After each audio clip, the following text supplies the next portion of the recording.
Welkom by die Sepcast, die tuiste van die nommer 1 netwerk vir jou lewe.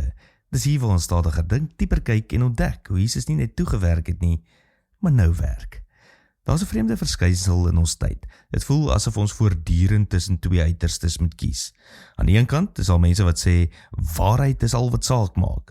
Hulle kan reg wees, maar hulle woorde laat dikwels wonde.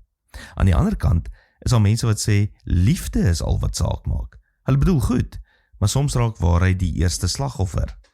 En dis asof ons glo ons moet kies tussen waarheid en liefde. Maar Jesus het nooit so gedink nie. Johannes 4 vertel hierdie verhaal van Jesus en die Samaritaanse vrou by die put.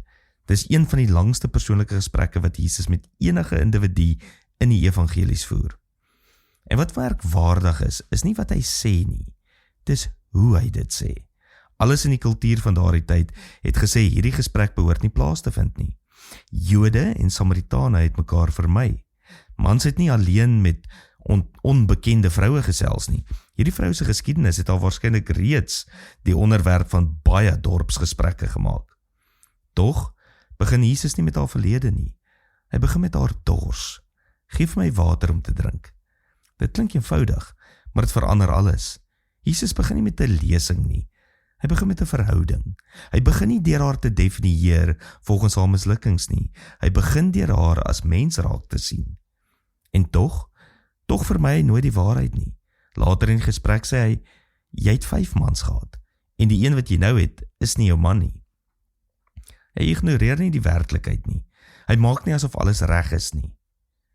Maar let op wat gebeur. Teen tyd dat hy hierdie waarheid uitspreek, het hy reeds haar waardigheid bevestig. Die waarheid kom nie soos 'n wapen nie. Dit kom soos lig. Daar is 'n wêreld van verskil tussen die twee. Jesus gebruik waarheid om mense te genees, nie om hulle te verneder nie. En dalk is dit presies wat ons wêreld vandag nodig het.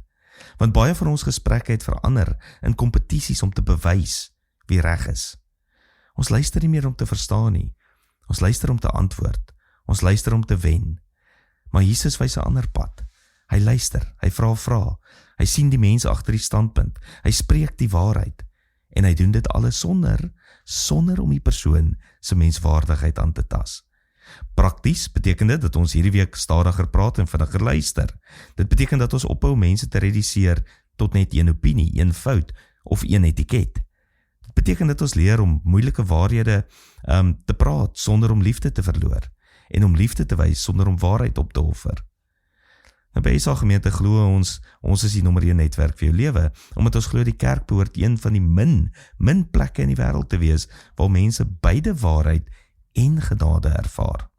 Nie waarheid sonder liefde nie liefde sonder waarheid nie, maar die soort gemeenskap wat gevorm word deur die teenwoordigheid van Jesus. Want wanneer waarheid sonder liefde gepraat word dit wreed. Wanneer liefde sonder waarheid gegee word dit oppervlakkigheid. Maar wanneer waarheid en liefde saamkom, gebeur iets wonderliks. Mense verander. En dit is presies wat Jesus nog steeds doen. Nie deur ons te verneder nie, maar deur ons te ontmoet by ons diepste dors. En ons dan uit te nooi na die lewende water wat hy alleen kan gee. Tot môre, mooi loop.